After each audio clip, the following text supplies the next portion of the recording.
크리스탈 샹들리에가 우리 그랜드 볼룸의 대리석 바닥에 춤추는 그림자를 드리웠다. 각각의 면이 시간에 얼어붙은 눈물처럼 빛을 받아 반짝였다. 최고급 한복과 양복을 차려입은 200명의 하객들이 공간을 가득 메웠다. 친구, 가족, 동료. 모두가 그들이 결혼의 축복이라고 믿었던 15년을 축하하기 위해 모였다. 나는 그 모든 것의 중심에 서 있었고, 민준 씨가 내 눈을 귀한 보석처럼 반짝이게 한다고 말했던 에메랄드 실크 드레스를 입고 있었다. 그의 칭찬이 여전히 의미가 있다고 믿었던 내가 얼마나 순진했던가. 오케스트라가 배경에서 부드럽게 연주하는 동안 민준 씨는 샴페인 잔을 들었고, 그의 능숙한 미소는 따뜻한 조명 아래서 빛났다. 38세의 그는 여전히 압도적으로 잘생겼고, 방에 들어서면 시선을 사로잡는 그런 남자였다. 그의 검은 머리는 완벽하게 스타일링되었고, 그의 턱시도는 흠잡을 데 없었으며, 그의 자신감은 불의 열기처럼 뿜어져 나왔다. 신사숙녀 여러분. 그의 목소리가 방 전체에 울려 퍼지며 대화를 잠재웠다. 오늘 밤 저희의 결혼 15주년을 축하하기 위해 함께 해주신 모든 분들께 감사드립니다. 군중은 우리를 향해 잔을 들고 기대에 찬 얼굴로 환하게 웃었다. 우리 아이들인 13살 서연이와 11살 지훈이는 근처에 서서 아버지에 대한 자부심으로 얼굴을 빛내고 있었다. 그들은 무슨 일이 일어날지 전혀 몰랐다. 그 순간 나도 몰랐다. 그러나 그때 민준 씨는 내 세상을 수백만 개의 돌이킬 수 없는 조각으로 산산조각 내는 일을 저질렀다. 그는 나에게서 멀어졌다. 그의 발소리는 대리석 바닥을 가로질러 그녀가 서 있는 구석으로 향할 때 울려 퍼졌다. 내 20년 지기 가장 친한 친구, 지현. 완벽한 미소와 대부분의 사람들 월급보다 비싼 디자이너 드레스를 입은 아름다운 지연. 지연은 입덧으로 고생할 때 내 손을 잡아주었고 서연이의 데모였으며 어머니의 장례식에서 나와 함께 울어주었다. 지연은 남편과 얼마나 오랫동안 잠자리를 같이 했는지 모른다. 민준 씨는 그녀 앞에서 한쪽 무릎을 꿇고 내 약혼 반지를 시리얼 상자에서 나온 장신구처럼 보이게 만드는 벨벳 상자를 꺼냈다. 그 안에 다이아몬드는 빛을 받아 하객들의 놀란 얼굴에 무지개를 던졌다. 지연아, 그의 목소리가 이제는 조용한 볼륨을 가로질러 울려 퍼졌다. 네가 내 인생의 사랑이야. 나와 결혼해 줄래? 군중을 통해 퍼져나간 놀라움의 숨소리는 물리적인 타격과도 같았다. 다리가 후들거리는 것을 느꼈고 손은 본능적으로 가장 가까운 테이블을 짚어 몸을 지탱했다. 아빠, 안 돼! 라는 서연이의 외침이 칼처럼 공기를 꿰뚫었고 이어서 지훈이의 혼란스러운 울음소리가 터져 나왔다. 하지만 지연은 미소 지었다. 네, 그녀는 속삭였지만 그녀의 목소리는 치명적인 침묵 속에서 울려 퍼졌다. 네, 민준 씨, 그럴게요. 그가 그녀의 손가락에 반지를 끼워주고 200명의 사람들이 공포에 질려 지켜보는 가운데 그들이 껴안는 동안 아이들의 세상이 무너져 내릴 때 바로 그때 나는 그들을 보았다. 볼룸의 정문이 조용히 열리고 3명의 인물이 정의의 전조처럼 문간에 서 있었다. 제복을 입은 2명의 경찰관, 그들의 얼굴은 엄숙하고 전문적이었다. 그리고 그들 사이에는 10년 넘게 보지 못했던 민준 씨의 아버지, 김 회장님이 서 계셨다. 72세의 김 회장님은 여전히 위풍당당한 인물이었다. 은발에 흠잡을 데 없이 옷을 차려입고 무에서 수십억 원 규모의 제국을 건설한 사람에게서 나오는 그런 존재감을 가지고 있었다. 그의 강철 같은 회색 눈은 방을 훑어보며 이보다 덜한 도발에도 경쟁자들을 파괴했던 사람의 계산적인 시선으로 장면을 파악했다. 민준 씨는 여전히 무릎을 꿇고 지연의 손을 잡고 있을 때 방의 분위기가 갑자기 바뀌는 것을 알아차렸다. 고개들이 돌아가고 속삭임이 커지고 있었다. 그는 그들의 시선을 따라 문간으로 향했고 그의 눈이 아버지에게 닿았을 때 그의 얼굴에서 핏기가 마치 무너진 댐에서 물이 빠져나가듯 사라졌다. 지연의 손가락에서 샴페인 잔이 미끄러져 대리석 바닥에 부딪히며 영원히 울리는 것처럼 보이는 수정 같은 폭발을 일으켰다. 민준 씨의 입이 벌어지고 그의 자신감 넘치는 가면이 마침내 벗겨져 그 아래의 겁에 질린 소년을 드러냈다. 아버지. 그는 속삭였지만 그 말은 거의 입술을 벗어나지 못했다. 김 회장님은 앞으로 나섰고 그의 발걸음은 신중하고 의도적이었다. 경찰관들이 그의 양옆에 서서 손을 벨트에 자연스럽게 얹고 있었다. 군중은 마치 홍해처럼 갈라졌고 무언가 중대한 일이 벌어질 것을 감지했다. 그리고 그 순간 남편의 얼굴이 눈처럼 하얗게 질리고 지연의 손이 순수한 공포의 제스처로 목으로 날아가고 아이들이 아버지와 할아버지 사이를 혼란과 두려움으로 바라볼 때 나는 아주 작은 미소를 지었다. 덫은 몇 달 전에 놓였다. 오늘 밤 마침내 그 덫이 닫힐 것이다. 그러나 우리가 이 순간에 어떻게 도달했는지 이해하려면 우리는 되돌아가야 한다. 내 완벽한 삶이 거짓과 배신의 토대 위에 세워졌다는 것을 처음 발견했을 때 종말의 시작으로 돌아가야 한다. 다시 돌아가기 전에 이 비디오를 어느 나라에서 보고 계신지 댓글로 알려주세요. 저희는 저희의 글로벌 가족이 어디에서 시청하고 있는지 아는 것을 좋아합니다. 그리고 이 채널이 처음이시라면 구독해주세요. 저희 채널을 지원하는 데 도움이 됩니다. 즐겁게 들어주세요. 3개월 전 나는 우연히 영수증을 발견했다. 아니면 운명이었을지도 모른다. 어느 쪽인지 확신할 수 없다. 3월의 어느 화요일 아침이었는데 따뜻함을 약속했지만 쓰라린 추위만을 안겨준 그런 쌀쌀한 봄날 중 하나였다. 나는 서연이가 자전거에서 넘어진 후 보험 서류를 찾기 위해 민준 씨의 서재를 급히 뒤지고 있었다. 그녀의 무릎 상처는 심각하지 않았지만 소아과 의사는 안전을 위해 그녀를 보고 싶어 했다. 민준 씨는 이미 출근했다. 그는 최근 들어 점점 더 일찍 출근했고 그의 로펌의 새로운 고객들로부터의 압박을 주장했다. 나는 그 당시에는 아무 생각도 하지 않았다. 15년의 결혼 생활 끝에 나는 그의 경력 요구의 밀물과 썰물에 익숙해졌다. 영수증은 법률 서류 페이지 사이에 끼워져 있었는데 만약 그 식당의 독특한 로고, 정식당이 아니었다면 완전히 간과되었을 수도 있는 작은 종이 조각이었다.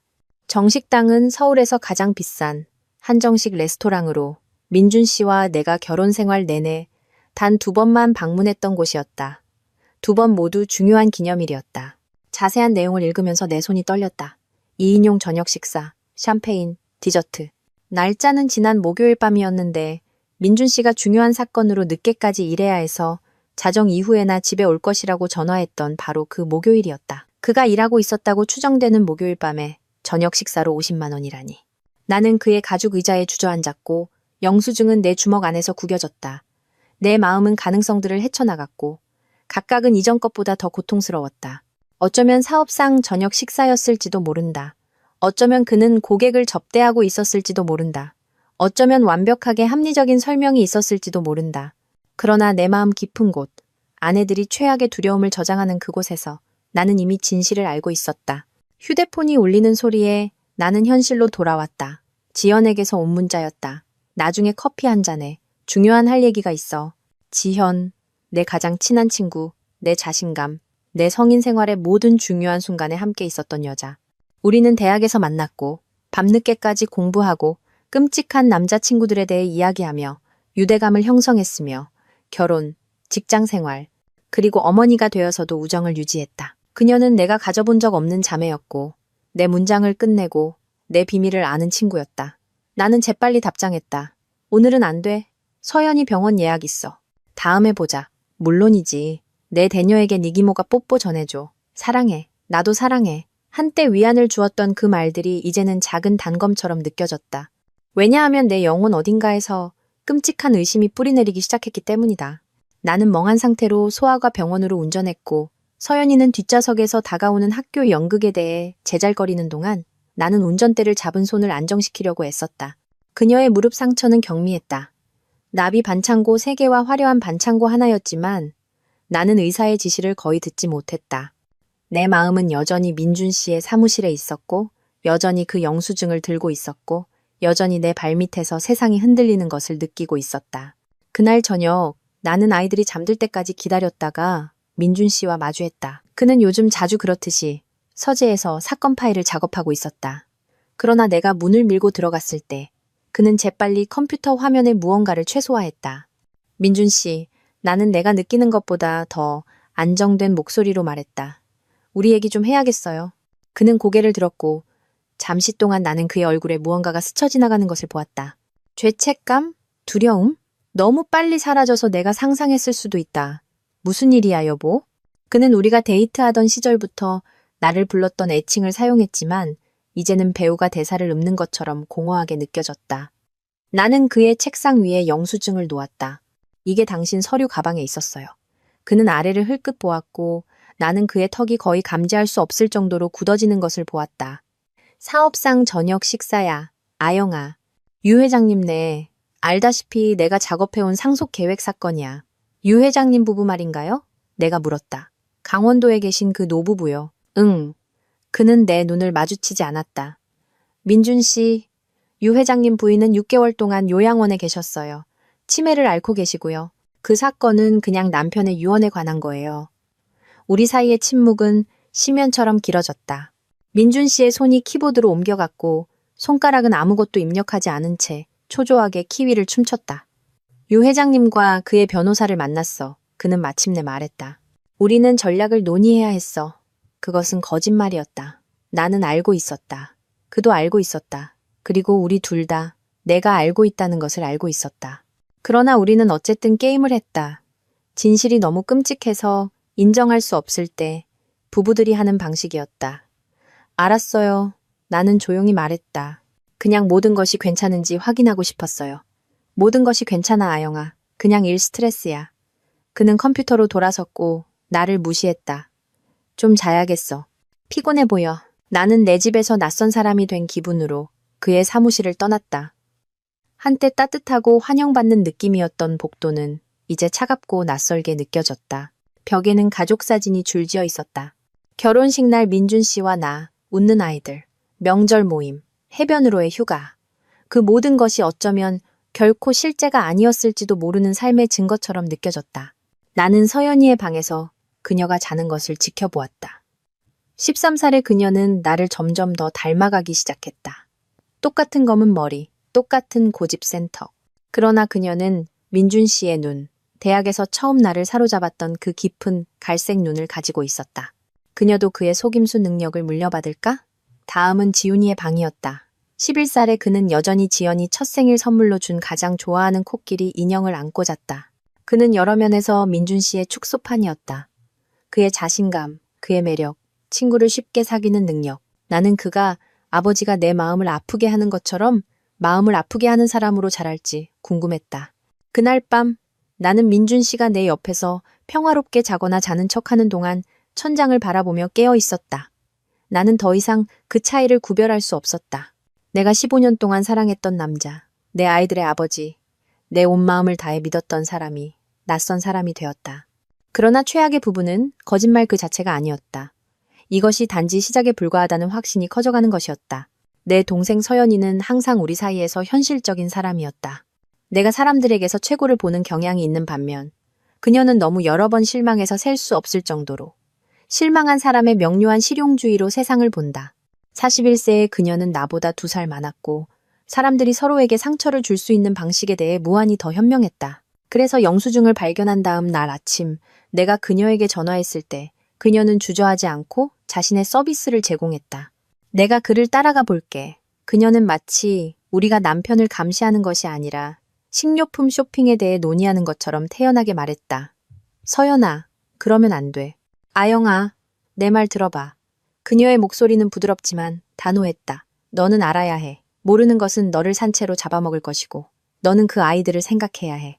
무슨 일이 일어나든 너는 준비되어 있어야 해. 그녀가 옳았다. 물론 모르는 것은 이미 나를 파괴하고 있었다. 나는 거의 잠을 잘 수 없었고 거의 먹을 수 없었고 지연에게서 문자가 올 때마다 깜짝 놀랐다. 20년 동안 내 가장 친한 친구였던 그 여자는 이제 위협처럼 느껴졌다. 끔찍하게 커져가는 직감 외에는 아무런 증거도 없었지만 서연이는 이런 종류의 일의 경험이 있었다. 그녀의 전 남편은 그의 비서와 바람을 피웠는데 너무 고통스러워서 거의 웃기는 클리셰였다. 그녀는 사립탐정을 고용했고 그 탐정은 그녀에게 유리한 이혼 합의를 보장할 충분한 증거를 제공했다. 그녀는 의심하는 법을 배웠고 처음에는 놓쳤던 징후들을 찾는 법을 배웠다. 내가 틀렸으면 어떡하지? 나는 커피잔을 구명줄처럼 움켜쥐고 물었다. 우리는 네트워크에 앉아 있었고 민준 씨가 마지막 리모델링 때 설치하자고 주장했던 창문을 통해 아침 햇살이 쏟아져 들어오고 있었다. 그게 정말 사업상 저녁 식사였다면? 서연이가 테이블 너머로 손을 뻗어 내 손을 잡았다. 그럼 민준 씨에게 그를 의심한 것에 대해 사과하고 마음의 평화를 얻게 될 거야. 하지만 아영아, 그녀는 잠시 멈추고 내 얼굴을 살폈다. 네가 틀렸다고 정말 생각하는 건 아니지. 그렇지. 나는 대답할 수 없었다. 왜냐하면 그녀가 옳았기 때문이다. 깊은 곳에서 아내들이 가장 어두운 두려움을 저장하는 그곳에서 나는 이미 알고 있었다. 늦은 밤 갑자기 늘어난 출장. 민준 씨가 국가 기밀처럼 휴대폰을 지키기 시작한 방식. 우리 사이에 커져버린 거리, 너무 점진적이어서 심연이 될 때까지 거의 알아차리지 못했던 것. 그리고 지연. 지연도 최근에 달라졌다. 더 비밀스럽고 더 회피적이었다. 내가 그녀의 연애 생활에 대해 물었을 때 그녀는 3년 동안 이혼 상태였다. 그녀는 모호해지고 화제를 바꿨다.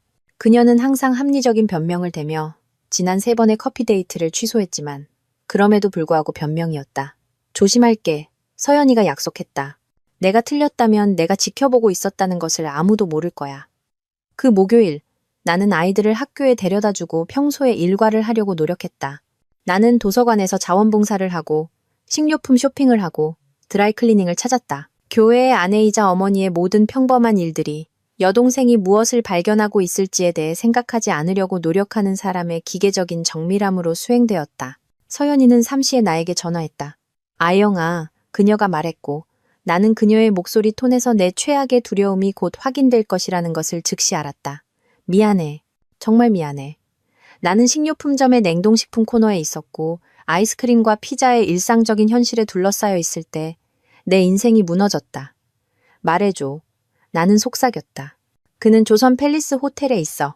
412호실이야. 그는 거기에 2시간 동안 있었어.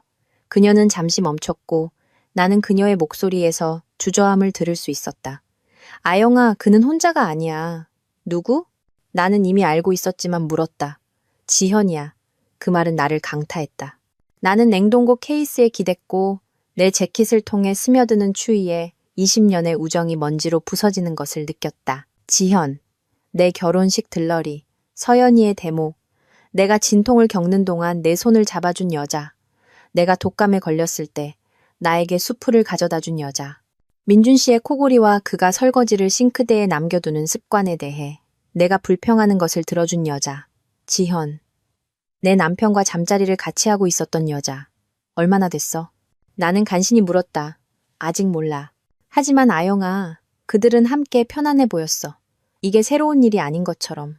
나는 전화를 끊고 식료나는 운전해서 집에 온 것을 기억하지 못한다. 식료품을 정리하거나 저녁을 준비하거나 서연이의 숙제를 도와준 것을 기억하지 못한다. 나는 몽유병 환자처럼 저녁을 보냈고 내가 배운 것의 의미에 대해 머리가 빙빙 도는 동안 평범한 행동을 했다. 민준 씨는 늦지 않은 평소 시간인 7시 30분에 집에 왔다. 그는 내 뺨에 키스했고 몇 달 동안 그가 나에게 해준 것과 같은 의례적인 키스였고 내 하루에 대해 물었다. 나는 괜찮다고 말했다. 그는 어려운 고객 회의에 대해 이야기했다. 우리는 아이들과 함께 저녁 식탁에 앉아 서연이의 다가오는 과학 박람회 프로젝트와 지훈이의 축구 경기에 대해 논의했다. 우리는 완벽한 가족의 모습이었지만 표면 아래에서 골마 터지는 간통과 배신은 예외였다. 그날 밤 아이들이 잠든 후 나는 우리 침실 문간에 서서 민준 씨가 잠자리에 들 준비를 하는 것을 지켜보았다.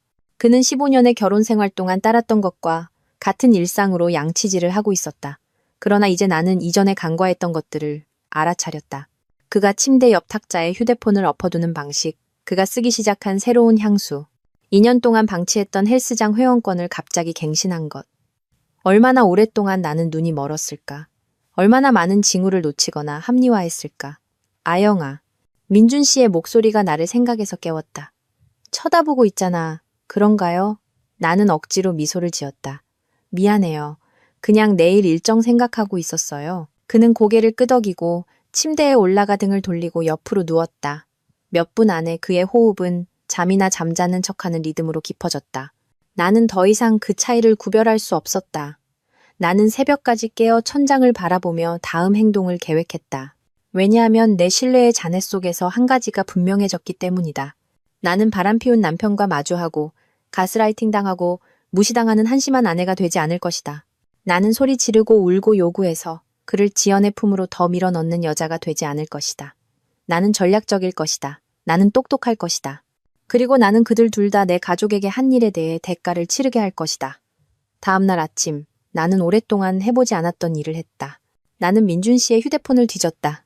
그는 아무도 듣지 않는다고 생각할 때 하는 것처럼 샤워하면서 음이탈로 노래를 부르고 있었다. 한때 나를 매료시켰던 그 소리는 이제 칠판에 손톱을 긁는 소리처럼 느껴졌다. 그의 휴대폰은 침대 옆 탁자에서 충전 중이었고 한 번은 그가 그것을 엎어두는 것을 잊었다. 내가 그것을 집어들었을 때 내 손이 떨렸다. 잠금 화면에는 그의 로펌에서 온 문자, 그의 형에게서 온 부재중 전화, 그리고 하트, 이모티콘이 있는 남자들에게서 온 3개의 메시지 등 여러 알림이 표시되었다. 비밀번호, 나는 그의 생일, 내 생일, 그리고 아이들의 생일을 시도했다. 아무것도 없었다. 내 심장이 너무 세게 뛰어서 민준 씨가 흐르는 물소리 너머로 들을 수 있을 거라고 확신했다. 그때 충동적으로 나는 지현의 생일을 시도했다. 휴대폰이 잠금 해제되었다. 배신은 2번째 파도처럼 나를 덮쳤다. 그는 비밀번호를 지연의 생일로 바꿨다. 내 생일도, 우리 기념일도, 우리 아이들의 생일도 아니고 그녀의 생일로. 나는 그들의 문자 메시지를 스크롤했고 각각이 내 마음의 단검이었다. 지현, 오늘 밤에 만나는 거 기대돼. 다시 412호실에서. 민준, 항상 아영이에게 고객 저녁 식사가 있다고 말했어. 지연. 그리고 그녀는 아무것도 의심하지 않지, 그렇지? 민준. 아니, 그녀는 너무 순진해. 가끔은 내가 무슨 말을 해도 믿을 거라고 생각해. 지연. 좋아. 어제 커피 약속에 대해 거짓말해서 미안했지만 너와 침대에서 보낸 이 시간은 그럴 만한 가치가 있었어. 민준. 기념일 파티까지 2달만 더 참으면 돼. 그 후에는 우리는 척할 필요가 없어. 지현. 그리고 네가 나를 선택했을 때 그녀의 얼굴을 빨리 보고 싶어. 기념일 파티. 우리 기념일 파티. 내가 몇 달 동안 계획해온 축하 행사. 결혼 15주년을 기념하기 위한 행사가 그들의 커밍아웃 파티로 변질되었다. 그들은 우리 친구, 가족, 아이들 앞에서 나를 망신시킬 계획을 하고 있었다. 나는 모든 것을 스크린샷으로 찍었다. 4개월 전으로 거슬러 올라가는 수많은 메시지 페이지. 4개월간의 거짓말, 비밀회의, 내가 얼마나 순진한지에 대해 웃는 그들. 4개월간의 내 공개적인 굴욕 계획. 샤워가 꺼졌고 나는 재빨리 휴대폰을 원래 있던 곳에 다시 놓았다. 스크린샷은 내 기기에 숨겨진 폴더에 안전하게 저장되었다. 민준 씨가 허리에 수건을 두른 채 욕실에서 나왔을 때 나는 화장대 앞에 앉아 꾸준한 손으로 화장을 하고 있었다. 일찍 일어났네. 그가 나를 제대로 보지 않고 말했다. 잠이 안 와서요. 나는 거울 속에서 그의 눈을 마주쳤다. 미래에 대한 이상한 꿈을 계속 꿔요. 나는 그를 향해 돌아서서 가장 밝은 미소를 지었다. 우리 기념일 파티 말이에요. 기억에 남을 밤이 될 것 같은 느낌이 들어요. 그의 얼굴에 무언가가 스쳐 지나갔다. 아마도 죄책감, 아니면 그의 계획된 배신에 대한 흥분. 분명히 그럴 거야. 그가 출근한 후 나는 서연이에게 전화했다. 변호사가 필요해. 나는 서두 없이 말했다. 서울에서 가장 뛰어난 이혼 전문 변호사로. 돈은 문제가 안 돼. 아영아, 그들이 기념일 파티에서 나를 망신시킬 계획이야. 우리가 아는 모든 사람들 앞에서, 우리 아이들 앞에서. 내 목소리는 안정적이었지만 안에서는 전에는 느껴보지 못했던 분노가 불타고 있었다. 나는 그런 일이 일어나게 두지 않을 거야. 무슨 생각이야? 민준 씨가 게임을 하고 싶다면 나도 게임을 할 거야. 하지만 내가 이길 거야. 서연이가 추천한 변호사는 마가렛이라는 여성이었는데 서울에서 가장 명망 있는 로펌 중 한 곳의 파트너였다. 그녀의 명성은 전설적이었다. 그녀는 국회의원, 연예인, 그리고 포춘 500대 기업 CEO들의 이혼을 처리했다. 그녀의 상담비만 해도 대부분의 사람들이 한 달 식료품비로 쓰는 것보다 많았다. 나는 상관하지 않았다. 마가렛의 사무실은 번화가의 반짝이는 고층 빌딩 40층에 위치해 있었다. 바닥에서 천장까지 이어지는 창문은 도시의 탁 트인 전망을 제공했고 값비싼 예술품과 졸업장이 벽을 장식하고 있었다. 그녀는 내가 예상했던 것보다 젊었고 40대 중반이었고 흠잡을 데 없이 옷을 차려입었으며 그녀의 검은 눈에서 뿜어져 나오는 날카로운 지성을 가지고 있었다. 김 여사님, 그녀는 자신의 거대한 책상을 마주하고 있는 가죽 의자 중 하나에 앉으라고 손짓하며 말했다. 동생분께서 제 도움이 필요할지도 모른다고 언급하셨어요. 나는 그녀에게 모든 것을 말했다. 영수증, 전화 메시지, 기념일 파티 계획. 나는 그녀에게 스크린샷을 보여주었고 그녀가 증거를 스크롤하면서 눈썹이 약간 올라가는 것을 지켜보았다. 이건 꽤나 결정적이네요. 그녀는 마침내 말했다. 남편분께서 의사소통에 상당히 부주의하셨네요. 그게 우리에게 좋은 거죠. 제 선택지는 무엇인가요? 여러 가지가 있습니다. 즉시 이혼 소송을 제기할 수 있습니다. 긴급 양육권 명령을 구하고 공동자산을 동결할 수 있습니다. 간통사건의 표준 절차입니다. 그녀는 의자의 등을 기댔고 나를 살폈다. 하지만 당신은 표준 절차를 원하지 않으시죠? 그렇죠? 아니요. 나는 단호하게 말했다. 나는 그들이 한 일에 대해 대가를 치르기를 원해요. 나는 정의를 원해요. 마가렛은 미소를 지었다. 그리고 그것은 방금 먹잇감을 발견한 포식자의 미소였다. 그렇다면 우리는 창의적이어야 할 겁니다. 말씀해보세요. 남편분의 가족 재정에 대해 무엇을 알고 계신가요?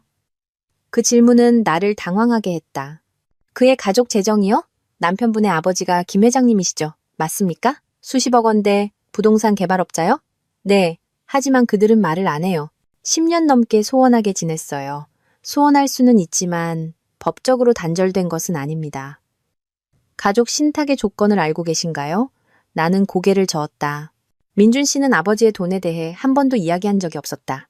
김 회장님은 단 하나의 아파트 건물로 시작하여 수십억 원 가치의 부동산 왕조로 성장시키며 무에서 제국을 건설했다. 그러나 그는 멀고 요구가 많은 아버지였고 민준 씨는 일찍부터 그의 기대에 반항하여 경영대학원 대신 법학대학원을, 상속 대신 독립을 선택했다. 민준 씨가 나와 결혼했을 때 그 균열은 영구적이 되었다. 김 회장님은 아들이 그들의 사회계층 내에서 결혼하기를 원했다. 구식돈, 확립된 가족, 사업 제국을 강화하는 종류의 인맥, 중산층 교사에 따른 그 조건에 맞지 않았다. 시아버지와 대화를 나눠야 할 것 같아요. 마가렛이 말했다. 곧이어 그는 나를 보고 싶어 하지 않을 거예요. 그는 우리 결혼을 한 번도 승인한 적이 없어요. 아마도 그렇겠죠. 하지만 저는 그가 아들의 행동에 대해 당신이 말해줄 내용에 매우 관심이 있을 것이라고 생각해요. 그녀는 앞으로 몸을 기울였고 그녀의 표정은 열정적이었다. 김 여사님, 당신이 이해해야 할 것이 있습니다. 이것은 더 이상 당신의 결혼에 관한 것만이 아닙니다. 이것은 당신 아이들의 미래, 당신의 재정적 안정, 그리고 당신을 배신한 사람들이 그들의 행동에 대한 결과를 마주하게 하는 것에 관한 것입니다. 무엇을 제안하시는 건가요? 때때로 최고의 복수는 사람들이 스스로를 파괴하게 내버려 두는 것이라고 제안하는 겁니다. 당신의 남편과 그의 내연녀는 당신을 공개적으로 망신시킬 계획을 하고 있습니다. 그렇게 하도록 내버려 두면 어떨까요? 그들이 모든 것이 무너지는 순간까지 이기고 있다고 생각하게 하면 어떨까요? 그 아이디어는 위험하고 모험적이었다. 그것은 그들이 나를 상대로 음모를 꾸미는 동안 무지를 가장하며 몇 주간의 계속되는 배신을 견뎌야 한다는 것을 의미했다. 그것은 정의가 궁극적으로 승리할 것이라고 믿어야 한다는 것을 의미했다. 그러나 지금 그들과 마주하고 그들이 나를 비참한 전처로 묘사하는 동안 지저분한 이혼 싸움을 벌이는 대안은 매력이 없었다. 제가 무엇을 해야 하나요? 나는 물었다. 모든 것, 전화 기록, 재무제표, 소셜미디어 계정, 증인 증언, 그리고 가장 중요한 것은 김 회장님과의 대화입니다. 나는 몇 달 동안 느껴보지 못했던 목적의식을 가지고 마가렛의 사무실을 떠났다. 영수증을 발견한 이후 처음으로 나는 내 상황을 어느 정도 통제할 수 있다고 느꼈다. 나는 더 이상 순진한 아내가 아니었고 남편이 배신을 음모하는 동안 맹목적으로 믿지 않았다. 나는 계획을 가진 여자였다. 김 회장님의 저택은 서울에서 가장 고급스러운 교외 지역의 2만 평 부지에 자리 잡고 있었다. 저택 자체는 성공의 기념비였다. 조지아 양식 건축의 현대적인 편의시설을 갖추고 조경사팀이 관리해야 하는 정원으로 둘러싸여 있었다. 나는 결혼 15년 동안 그곳에 정확히 3번 가봤다. 한 번은 민준 씨와 내가 약혼을 발표했을 때, 한 번은 서연이가 태어났을 때, 그리고 한 번은 김 회장님의 70세 생신 파티 때였다. 각 방문은 긴장되고 불편했다. 김 회장님은 내가 그의 손주들의 어머니이기 때문에 나를 참아주었지만 아들의 아내 선택에 대한 실망을 결코 숨기지 않았다. 나는 너무 평범하고 너무 보통이며 그의 세상에서 중요한 사회계층과는 너무 거리가 멀었다. 그래서 이번 방문은 더욱 신경이 쓰였다. 나는 철문박차 안에서 용기를 내며 마가렛과 통화했다. 기억하세요. 그녀가 말했다. 당신은 그의 도움을 요청하는 것이 아닙니다. 당신은 그가 아들의 행동에 대해 알아야 할 정보를 제공하는 것입니다. 그가 그것으로 무엇을 할지에 대한 결론을 스스로 내리게 하세요. 그가 나를 믿지 않으면 어떡하죠? 그럼 비안으로 진행합니다. 하지만 아영 씨, 저는 김 회장님에 대해 광범위하게 조사했습니다. 그는 여러 가지 면이 있습니다. 요구가 많고 무자비하고 용서가 없지만 그는 어리석지 않습니다. 그리고 그는 거의 모든 것보다 충성심을 중요하게 생각합니다. 민준 씨가 하고 있는 일은 그에게 좋게 받아들여지지 않을 것입니다. 나는 통화를 끝내고 게이트의 인터콤 버튼을 눌렀다. 집사의 목소리가 스피커를 통해 탁탁거렸다. 김 여사님, 김 회장님 뵈러 왔습니다. 나는 내가 느끼는 것보다 더 안정된 목소리로 말했다. 긴 침묵이 흘렀다. 그러더니 잠시만요. 게이트가 기계적인 정밀함으로 열렸고 나는 저택을 향해 구불구불한 진입로를 운전해 올라갔다. 차의 에어컨에도 불구하고 내 손은 땀으로 축축했고 심장이 갈비뼈에 부딪히는 것을 느낄 수 있었다. 김 회장님 자신이 문을 열어주셨는데 그것이 나를 놀라게 했다. 그는 그의 기준으로는 평상복 차림이었는데 차콜색 슬랙스와 깔끔한 흰색 셔츠, 넥타이는 매지 않았다. 72세의 그는 여전히 위풍당당한 인물이었고 키가 크고 어깨가 넓었으며 은발과 가면을 꿰뚫어 보는 듯한 날카로운 회색 눈을 가지고 있었다. 아영아. 그는 내가 들어오도록 뒤로 물러섰고 그의 표정은 읽을 수 없었다. 이건 예상치 못한 일이구나. 이렇게 갑작스럽게 뵙게 해주셔서 감사합니다. 그는 나를 현관을 지나 그의 서재로 안내했는데 나는 한 번도 들어가 본 적이 없는 방이었다. 그것은 내가 예상했던 모든 것이었다. 풍부한 마호가니 패널, 바닥에서 천장까지 이어지는 책장, 값비싼 예술품, 그리고 저택의 수상 경력에 빛나는 정원을 내려다보는 창문. 거대한 책상이 한쪽 구석을 차지하고 있었고 그 표면은 깔끔한 서류 더미와 금융 문서로 덮여 있었다. 앉으세요. 그는 책상을 마주하고 있는 가죽 의자 중 하나를 가리켰다. 마실 것 좀 드릴까요? 아니요, 괜찮습니다. 나는 의자 가장자리에 앉았고 내 지갑은 방패처럼 무릎에 꼭 쥐어져 있었다. 김 회장님은 책상 뒤에 앉아 그 날카로운 눈으로 나를 살폈다. 피곤해 보이는구나, 아영아. 괜찮니? 그의 목소리에 담긴 예상치 못한 친절함에 나는 당황했다. 누군가 내가 괜찮은지 물어본 것이 언제였을까? 내 남편이 내가 피곤해 보인다고 알아차린 것이 언제였을까? 그럭저럭 지내고 있어요. 나는 조심스럽게 말했다. 그리고 아이들은요? 괜찮아요. 서연이는 중학교에서 잘 지내고 있고 지훈이는 방금 축구 대표팀에 뽑혔어요. 좋아, 좋아. 그는 의자의 등을 기댔다. 이게 사교적인 방문은 아니겠지.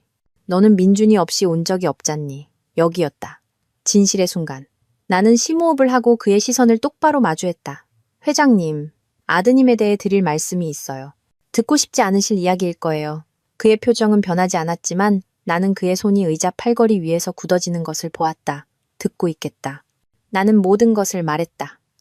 영수증, 전화 메시지, 기념일 파티 계획. 나는 그에게 스크린샷을 보여주었고 그가 아들의 배신을 내 가장 친한 친구와 함께 읽으면서 그의 얼굴이 점점 더 어두워지는 것을 지켜보았다. 내가 말을 마쳤을 때 방 안의 침묵은 귀가 먹먹할 정도였다. 김 회장님은 일어서서 창가로 걸어갔고 손을 등 뒤로 깍지 낀 채 완벽하게 손질된 정원을 내다보았다. 오랫동안 유일한 소리는 벽난로 선반 위에 고풍스러운 시계가 똑딱거리는 소리뿐이었다. 얼마나 알고 있었니? 그가 마침내 물었다. 일주일이요. 그리고 그와 마주하지 않았다고? 네. 그는 나를 향해 돌아섰다. 왜 그랬지? 나는 신중하게 단어를 골랐다. 왜냐하면 제게는 지켜야 할 아이들이 있기 때문입니다. 왜냐하면 지저분한 이혼은 변호사들 외에는 아무에게도 도움이 되지 않기 때문입니다. 그리고 왜냐하면 나는 잠시 멈추었다가 정직하기로 결심했다. 왜냐하면 그들은 저를 공개적으로 망신시킬 계획을 하고 있고 저는 그들이 그에 대한 대가를 치러야 한다고 생각하기 때문입니다. 그의 눈에 승인일지도 모르는 무언가가 스쳐 지나갔다. 나에게서 무엇을 원하니? 아영아? 아무것도요. 나는 우리 둘 다를 놀라게 하며 말했다. 저는 회장님께서 아드님이 어떤 사람이 되었는지 회장님의 손주들의 어머니에게 무슨 짓을 할 계획인지 아시기를 원했습니다. 그래서 제가 내일 어떤 결정을 내리든 회장님께서 제 이유를 아실 수 있도록요. 그 정보로 회장님께서 옳다고 생각하시는 대로 하실 수 있습니다. 김 회장님은 책상으로 돌아와 무겁게 앉았다. 내가 그를 안 이후 처음으로 그는 그의 72년 인생을 모두 살아온 것처럼 보였다. 민준이는 항상 실망스러웠다. 그는 조용히 말했다. 어릴 때는 반항적이었고 10대 때는 반항적이었으며 어른이 되어서는 무책임했다. 하지만 나는 그가 잔인하다고는 생각하지 않았다. 그는 잔인해요. 나는 간단하게 말했다. 서연이와 지훈이에게 하는 짓을 보세요. 그들은 그를 사랑해요. 그들은 아버지가 자신의 이기적인 욕망을 위해 우리 가족을 파괴할 계획이라는 것을 전혀 몰라요. 기념일 파티는 다음 달 토요일로부터 3주 후입니다. 김 회장님은 천천히 고개를 끄덕였고 그의 손가락은 책상을 두드렸다. 아영아, 가족 신탁의 조건에 대해 잘 알고 있니? 아니요. 민준 씨는 그것에 대해 이야기한 적이 없어요. 민준이는 주요 수혜자이고 그가 사망하면 모든 것이 너희 아이들에게 상속된다. 그러나 조건이 있다. 도덕적 조항이라고 부를 수도 있겠지. 특정 행동이 나타나면 내가 조건을 변경할 수 있는 조항들이다. 나는 희망의 설렘을 느꼈다. 어떤 종류의 행동이요? 간통, 가족 책임의 포기, 가문의 명예를 더럽히는 행동. 그의 미소는 겨울처럼 차가웠다. 아내의 기념일 파티에서 내연녀에게 공개적으로 청혼하는 것은 분명히 해당될 것이다. 무슨 말씀이세요? 민준이가 이 계획을 계속 진행한다면 그는 가족 재산에서 완전히 단절될 수도 있다는 말이다. 신탁은 너와 아이들에게만 이익이 되도록 재구성될 수 있다. 그 의미는 나에게 천둥처럼 다가왔다. 민준 씨는 항상 그의 로펌 월급 이상으로 살았고 그의 생활 방식을 충당하기 위해 결국 상속받을 재산에 의존했다. 가족 돈에 접근할 수 없다면 그는 재정적으로 파산할 것이다. 나는 갑작스러운 상황 변화에 압도되어 의자의 등을 기댔다. 1시간 전, 나는 제한된 선택권을 가진 배신당한 아내였다. 이제 나는 잠재적으로 수십억 원 신탁의 주요 수혜자였다. 왜 저를 도와주시는 건가요? 나는 물었다. 김 회장님의 표정이 약간 부드러워졌다. 왜냐하면 내 아들과의 15년 결혼 생활 동안 너는 좋은 아내였고 훌륭한 어머니였기 때문이다. 왜냐하면 너는 오늘 내 도움을 구하러 온 것이 아니라 네가 옳다고 생각하는 일을 하러 왔기 때문이다. 그리고 왜냐하면 그는 잠시 멈추었고 그의 목소리는 조용해졌다. 왜냐하면 나는 아버지로서 실패했기 때문이다. 나는 그를 사랑하는 사람들을 배신하고 굴욕을 주어도 아무런 결과가 없을 것이라고 생각하는 아들을 키웠다. 이제 그가 배울 때가 되었다. 다음은 어떻게 되나요? 다음으로 너는 집에 가서 이 대화가 없었던 것처럼 행동해라. 기념일 파티를 계획해라. 미소를 짓고 사랑하는 아내 역할을 해라. 그리고 민준이와 내 친구가 너희가 아는 모든 사람들 앞에서 그들의 본색을 드러낼 때 그들은 행동에는 결과가 따른다는 것을 발견하게 될 것이다. 나는 몇 주 동안 느껴보지 못했던 가벼움을 느끼며 일어서서 떠났다. 내가 문에 이르렀을 때 김 회장님은 내 이름을 불렀다. 아영아, 아이들, 서연이와 지훈이. 그들은 언제든지 여기에 와도 된다. 너와 민준이 사이에 무슨 일이 일어나든 그들은 내 손주들이다. 그들은 항상 이 가족의 자리가 있을 것이다. 나는 목소리가 흔들리지 않을 것이라고 믿지 못하고 고개를 끄덕였다. 내가 저택에서 차를 몰고 떠나면서 나는 몇 달 동안 경험하지 못했던 것을 느꼈다. 희망. 덫은 놓였다. 이제 내가 할 일은 남편과 가장 친한 친구가 그 안으로 걸어 들어오기를 기다리는 것뿐이었다. 다음 3주는 내 인생에서 가장 힘든 시기였다. 매일 아침 나는 내가 아끼는 모든 사람들 앞에서 나를 망신시킬 계획을 하고 있는 남자 옆에서 잠에서 깼다. 매일 저녁 나는 저녁 식탁에서 그와 마주 앉아 그가 우리 아이들에게 미소를 짓는 것을 지켜보았고 비밀리에 그들의 가족을 파괴할 음모를 꾸미고 있었다. 그리고 매일 나는 아무것도 모르는 척해야 했다. 가장 힘든 부분은 민준 씨의 배신이 아니었다. 나는 이미 그 슬픔을 처리했고 마가렛과 내 동생 서연이와 함께 분노를 해결했다. 가장 힘든 부분은 지연이었다. 그녀는 며칠에 한 번씩 전화했고 그녀의 목소리는 거짓 우정으로 밝았고 파티 준비에 대해 묻거나 사소한 것들에 대해 이야기하고 싶어 했다. 각 대화는 고문이었다. 그녀가 내 남편과 잠자리를 같이 하고 있다는 것을 알면서 그녀가 내 공개적인 굴욕을 기대하고 있다는 것을 알면서 그녀가 웃고 농담하는 것을 듣는 것. 파티 정말 기대돼. 그녀는 특히 고통스러운 전화통화 중에 활기차게 말했다. 정말 마법 같은 밤이 될 거야. 뭔가 놀라운 일이 일어날 것 같은 느낌이 들어. 기억에 남을 만한 밤이 될 거라고 확신해. 나는 내 가슴 속에서 타오르는 분노에도 불구하고 침착한 목소리로 대답했다. 피곤해 보이네. 자기야. 괜찮아? 그녀의 목소리에 담긴 가짜 걱정은 나를 소리 지르고 싶게 만들었다. 대신 나는 억지로 웃었다. 그냥 파티 계획 스트레스야. 너도 알잖아. 걱정하지 마. 완벽할 거야. 민준 씨는 너를 둔 게 정말 행운이야. 전화를 끊은 후 나는 부엌에 앉아 울었다. 슬픔 때문이 아니라 순수한 분노 때문이었다. 어떻게 감히 나를 등 뒤에서 찌르면서 나를 걱정하는 척 할 수 있을까? 어떻게 감히 그녀가 그를 훔쳐가면서 내 남편이 운이 좋다고 말할 수 있을까? 그러나 나는 정신을 차렸다. 눈물을 닦고 그들의 몰락이 될 파티를 계속 계획했다. 하객 명단은 200명으로 늘어났다. 민준 씨의 로펌 동료들, 우리 이웃들, 대학 친구들, 내 가족, 지연의 가족, 김 회장님의 사업 동료 몇 명도 참석하기로 동의했지만 민준 씨는 아버지가 거기에 계실 줄 몰랐다. 나는 그에게 김 회장님이 사업차 해외 출장 중이라고 말했다. 케이터링이 준비되었다. 무슨 일이 일어날지 아무도 기억하지 못할 우아한 오코스 음식. 오케스트라가 예약되었고, 꽃이 주문되었고, 장식이 계획되었다. 민준 씨와 지연이 그들의 승리가 될 것이라고 생각했던 것에 대한 모든 세부 사항이 완벽했다. 나는 미친 듯한 에너지로 준비에 몰두했다. 부분적으로는 내 분노 외에 집중할 무언가를 주었기 때문이고, 부분적으로는 그들의 세상이 무너져 내릴 때 모든 것이 완벽하기를 원했기 때문이다. 아이들은 내 마음을 아프게 하는 흥분으로 도왔다. 서연이는 아름다운 서예로 좌석 카드를 디자인했고, 엄마와 아빠가 15년의 사랑을 축하하는 것이 얼마나 낭만적인지에 대해 제잘거렸다. 지훈이는 외교관이 정장을 고르는 진지함으로 양복을 골랐다. 부모님의 특별한 날에 참여하게 된 것을 자랑스러워했다. 그들은 무슨 일이 일어날지 전혀 몰랐다. 나는 그것이 더 낫다고 스스로에게 말했다.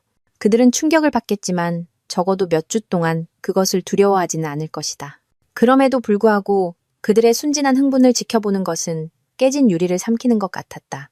엄마, 서연이가 어느 날 저녁 우리가 초대장을 쓰고 있을 때 말했다. 나도 언젠가 엄마 아빠 같은 결혼을 할 수 있을까요? 나는 글쓰기를 멈추고 눈물을 참았다. 더 좋은 결혼을 하길 바래. 아가, 너를 완전히 사랑하고 절대 상처 주지 않을 사람을 찾길 바래. 하지만 아빠는 엄마를 완전히 사랑하잖아요. 그렇죠? 그렇게 생각했었어. 나는 조용히 말했다. 정말 그렇게 생각했었어. 서연이는 이상하게 나를 쳐다보았고 아마도 내 목소리의 슬픔을 알아차렸을 것이다. 하지만 그녀는 더 이상 묻지 않았다. 아이들은 놀라울 정도로 회복력이 있지만 그들은 또한 예리하다. 나는 두 아이 모두 그 원인을 파악하지 못하더라도 우리 집의 긴장을 감지하고 있다고 의심했다. 한편 민준 씨는 기대로 거의 빛나고 있었다. 그는 파티를 위해 휴가를 내기 전에 마지막 사건 준비를 처리한다고 주장하며 훨씬 더 자주 늦게까지 일했다. 나는 그가 실제로는 지연과 그 시간을 보내고 있다는 것을 알고 있었고 아마도 그의 웅장한 낭만적인 제스처를 계획하고 있을 것이다. 그는 또한 나에게 유난히 세심했는데 그것이 아마도 모든 것 중에서 가장 잔인한 부분이었을 것이다. 내 침대 옆 탁자에 꽃이 나타났고 저녁 식사와 함께 값비싼 와인, 부드러운 키스, 잘 자라는 인사가 있었다.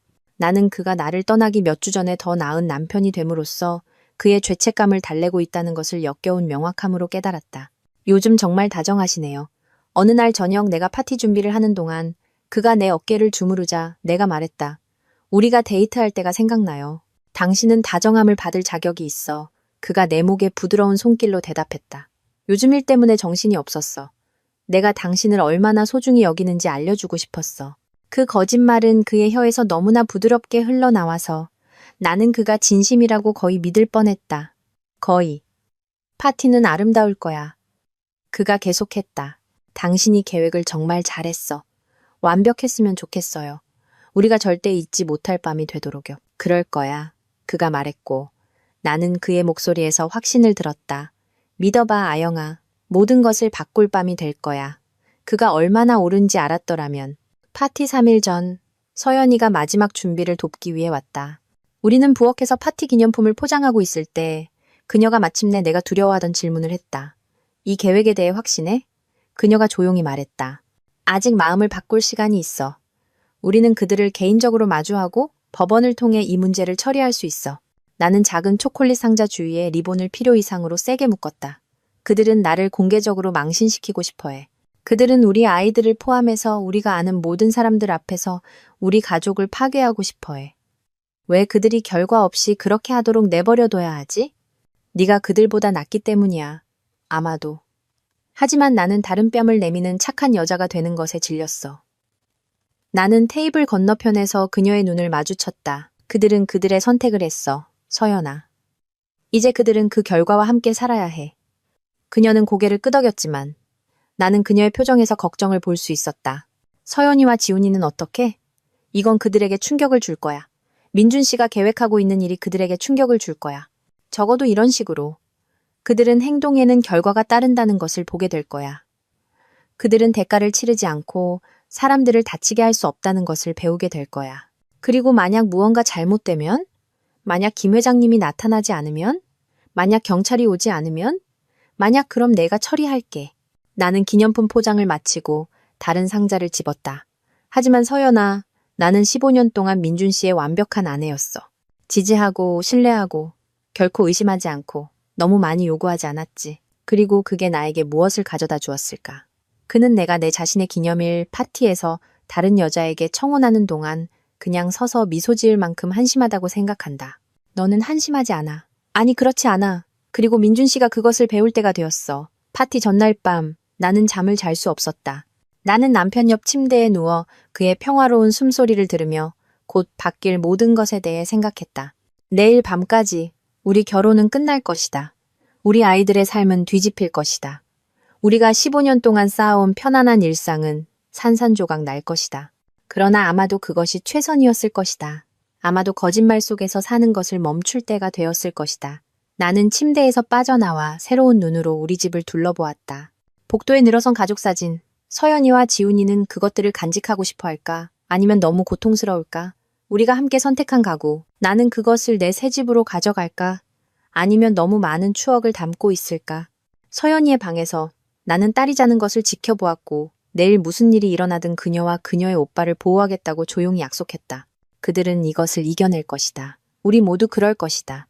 내 침실로 돌아와 나는 민준 씨와 내가 결혼 첫 해에 함께 심었던 정원을 내다보는 창가에 섰다. 장미가 피고 있었고 그들의 꽃이 핀 달빛 아래서 완벽했다. 내일은 모든 것이 다를 것이다.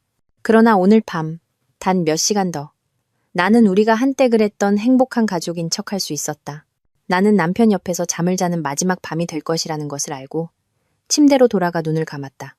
내일은 심판의 날이 올 것이다. 볼룸은 동화 속 한 장면 같았다.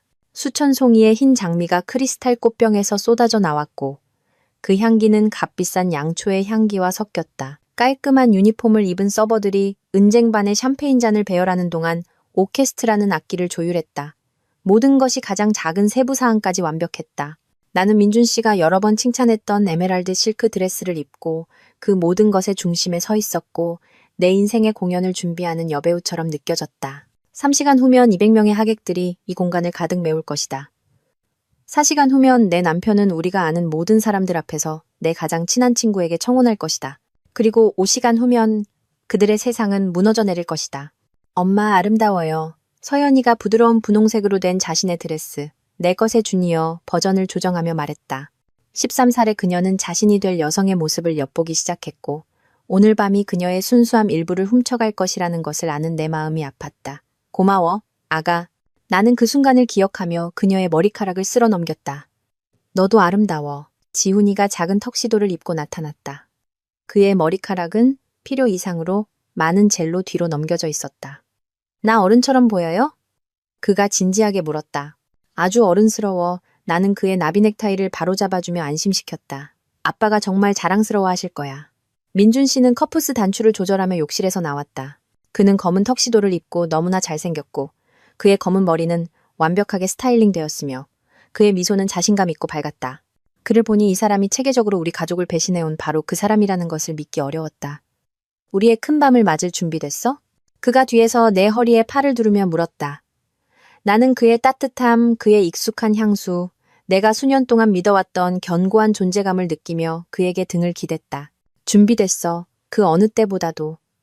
완벽할 거야, 아영아. 약속할게. 내가 그의 완벽함의 정의에 대해 무엇을 계획했는지 그가 알았더라면 하객들은 7시 정각에 도착하기 시작했다.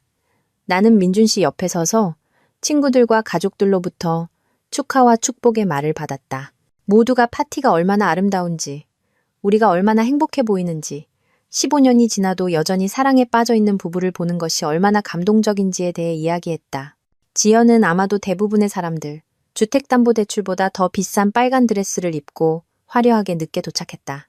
그녀는 내 뺨에 키스했고 그녀의 향수는 압도적이었고 그녀의 미소는 기대로 빛났다. 아영아, 정말 멋져. 그녀가 감탄하며 말했다. 그리고 이 파티는 잡지에서 나온 것 같아. 고마워. 나는 침착한 목소리로 대답했다. 오늘 밤을 위해 모든 것이 완벽하기를 바랐어. 오, 그럴 거야. 그녀는 비밀로 반짝이는 눈으로 말했다. 우리 모두가 절대 잊지 못할 밤이 될 것 같은 느낌이 들어. 민준 씨가 내 옆에 나타나 내 허리에 팔을 두르고 다른 손을 지연에게 뻗었다. 지연아, 왔구나. 정말 멋지다. 고마워. 그녀는 거의 야옹거리며 말했고 그녀의 손가락은 그의 손가락에 잠시 머물렀다. 나는 이 세상을 위해 이것을 놓치지 않을 거야. 나는 그들이 서로를 바라보는 것을 지켜보았고 아주 잠깐 동안 그들의 가면이 벗겨졌다. 그들 사이의 열기는 뚜렷했다. 몇 달 동안 몰래 만나온 연인들의 친밀한 지식. 그런 다음 그들은 그들이 어디에 있는지 그들의 관객을 기억했고 가면은 다시 제자리로 돌아갔다. 어울려야겠어. 지연이 밝게 말했다. 하지만 나중에 춤 한번 춰줘, 민준 씨. 언제나 그가 대답했다. 그리고 나는 그들 둘 다를 때리고 싶었다. 저녁은 고통스러운 평범함 속에서 진행되었다. 칵테일과 대화, 웃음과 음악, 성공적인 파티의 편안한 리듬. 나는 내 역할을 완벽하게 수행했다. 우아한 여주인, 사랑하는 아내, 결혼 15주년을 축하하는 여자. 그러나 표면 아래에서는 모든 것이 바뀔 때까지의 시간을 세고 있었다. 8시 30분에 나는 양해를 구하고 화장실로 가서 휴대폰을 꺼내 메시지를 확인했다. 3개의 문자가 기다리고 있었다. 마가렛 첸으로부터 모든 것이 제자리에 있습니다. 경찰은 9시 15분 정각에 도착할 것입니다. 서연이로부터 김 회장님이 방금 도착하셨습니다. 그는 뒤쪽 입구 옆에 계십니다. 알 수 없는 번호로부터 모리슨 형사입니다. 정확히 9시 15분에 정문에 있을 것입니다. 준비되셨습니까? 나는 재빨리 답장했다. 준비됐어요. 지갑에 휴대폰을 돌려놓을 때 내 손이 떨리고 있었다. 이것이었다. 45분 안에 내 신중하게 조율된 계획은 눈부시게 성공하거나 장엄하게 실패할 것이다. 나는 파티로 돌아와 민준 씨가 바 근처에서 동료들을 웃게 만드는 이야기를 하며 좌중을 압도하는 것을 발견했다. 그는 너무나 자신감 있고 너무나 편안하고 모든 것이 그의 계획대로 진행되고 있다고 확신하는 것처럼 보였다. 지연은 근처에 서 있었고 그녀의 관심은 완전히 그에게 집중되어 있었고 기대로 거의 빛나고 있었다.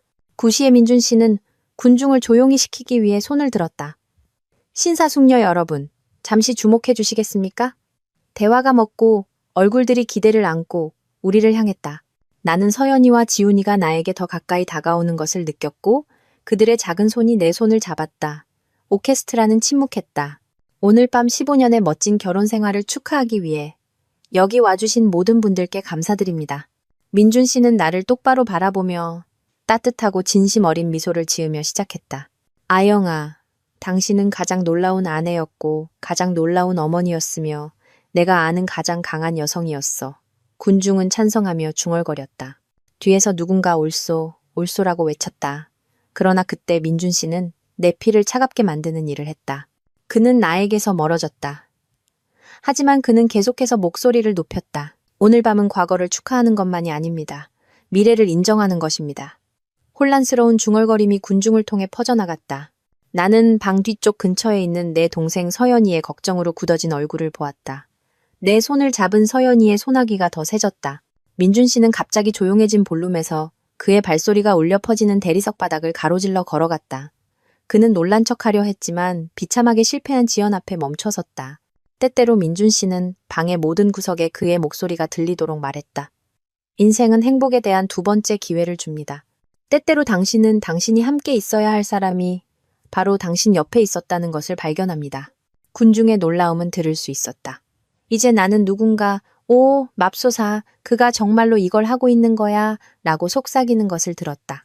나는 충격과 공포에 질린 어머니의 얼굴을 보았고, 민준 씨의 동료들이 당황한 시선을 교환하는 것을 보았다. 서연이는 울기 시작했다. 민준 씨는 내가 그의 휴대폰 사진에서 본 벨벳 상자를 꺼내 지연 앞에 한쪽 무릎을 꿇었다. 그 안에 다이아몬드는 빛을 받아 하객들의 놀란 얼굴에 무지개를 던졌다. 지연아, 그가 강하고 분명한 목소리로 말했다. 네가 내 인생의 사랑이야. 나와 결혼해 줄래? 뒤따른 침묵은 귀가 먹먹할 정도였다. 지연의 눈은 그녀 앞에 무릎을 꿇은 남자를 내려다보며 수치심이 아닌 기쁨의 눈물로 가득 찼다. 네, 그녀는 속삭였지만 그녀의 목소리는 절대적인 고요 속에서 울려 퍼졌다. 네, 민준 씨, 그럴게요. 그가 그녀의 손가락에 반지를 끼워주고 200명의 사람들이 공포에 질린 매혹으로 지켜보는 가운데 그들이 껴안을 때 나는 이상한 평온함이 나를 덮치는 것을 느꼈다. 최악의 상황이 일어났다. 공개적인 굴욕은 완료되었다. 내 아이들은 아버지가 다른 여자를 위해 우리 가족을 파괴하는 것을 방금 지켜보았다. 그러나 그들은 다음에 무슨 일이 일어날지 전혀 몰랐다. 볼룸의 정문이 완벽한 타이밍에 열렸고 3명의 인물이 문간으로 들어섰다. 완전한 제복을 입은 2명의 경찰관. 그들의 얼굴은 엄숙하고 전문적이었고 그들 사이에는 김 회장님이 계셨다. 72세의 민준 씨의 아버지는 어디를 가든 시선을 사로잡았다. 오늘 밤 흠잡을 데 없이 맞춤 제작된 턱시도를 입고 은발을 완벽하게 스타일링한 그는 복수의 천사처럼 보였다. 그의 강철 같은 회색 눈은 방을 훑어보며 제국을 건설한 사람이 상황을 신속하게 읽고 단호하게 행동하는 계산적인 시선으로 장면을 파악했다. 군중을 통해 퍼져나간 중얼거림은 짜릿했다. 그들이 그를 만나본 적이 없더라도 모두가 김 회장님이 누구인지 알고 있었다. 그의 사진은 수십 년 동안 비즈니스 잡지 표지에 실렸다. 민준 씨는 여전히 무릎을 꿇고 지연의 손을 잡고 있을 때 방의 분위기가 바뀌는 것을 알아차렸다. 고개들이 돌아가고 속삭임이 커지고 있었다. 그는 그들의 시선을 따라 문간으로 향했고 그의 눈이 아버지에게 닿았을 때 그의 얼굴에서 핏기가 마치 무너진다면서 물이 빠져나가듯 사라졌다. 지연의 손가락에서 샴페인 잔이 미끄러져 대리석 바닥에 부딪히며 영원히 울리는 것처럼 보이는 소리를 냈다. 민준 씨는 천천히 일어섰고 그의 자신감 넘치는 가면이 마침내 벗겨져 그 아래의 겁에 질린 소년을 드러냈다. 아버지, 그는 속삭였지만 그 말은 거의 입술을 벗어나지 못했다. 김 회장님은 앞으로 나섰고 그의 발걸음은 신중하고 의도적이었다. 경찰관들이 그의 양옆에 서 있었고 그들의 존재는 곧 일어날 일에 무게를 더했다. 군중은 마치 홍해처럼 갈라졌고 무언가 중대한 일이 일어나고 있음을 감지했다. 안녕 아들아. 김 회장님이 조용한 볼륨을 가로질러 쉽게 들리는 목소리로 말했다. 약혼 축하한다. 하지만 타이밍이 흥미롭다고 해야겠구나. 민준 씨의 입이 숨을 헐떡이는 물고기처럼 열렸다 닫혔다. 지연의 손이 목으로 날아갔고 그녀의 얼굴은 정성스럽게 한 화장 아래에서 창백했다. 아버지를 예상하지 못했어요. 민준 씨가 간신히 말했다. 그럴 줄 알았어. 김 회장님의 미소는 칼날처럼 날카로웠다. 하지만 오늘 밤 네가 예상하지 못했던 일들이 많이 있지? 그렇지 않니? 그는 재킷에서 두꺼운 봉투를 꺼냈다. 민준아, 이게 뭔지 아니? 민준 씨는 말문이 막힌 듯 고개를 저었다. 이것은 개정된 가족 신탁이다. 알다시피 신탁에는 항상 특정 도덕 조항, 즉 주 수혜자가 가문의 명예를 더럽히는 행동에 관여할 경우 내가 조건을 변경할 수 있도록 허용하는 조항이 포함되어 있었다. 김 회장님의 목소리가 차가워졌다. 내 자신의 기념일 파티에서 아내와 아이들을 공개적으로 망신시키는 것은 분명히 해당된다. 그 의미는 민준 씨에게 물리적인 타격처럼 다가왔다. 나는 그가 약간 비틀거리는 것을 보았고 그의 얼굴은 창백해졌다가 녹색으로 변했다. 오늘 밤부터 김 회장님은 계속해서 말했다. 너는 더 이상 김씨 가문 신탁의 주수혜자가 아니다. 그 영광은 이제 네가 배신하고 굴욕을 주기로 선택한 사람들, 네 아내와 아이들에게 속한다. 아버지, 제발요.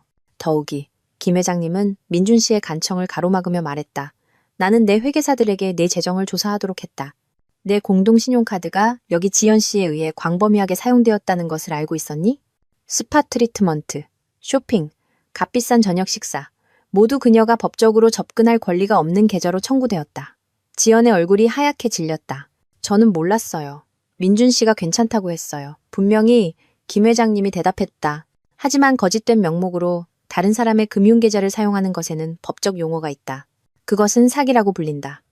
바로 그때 경찰관이 앞으로 나섰다.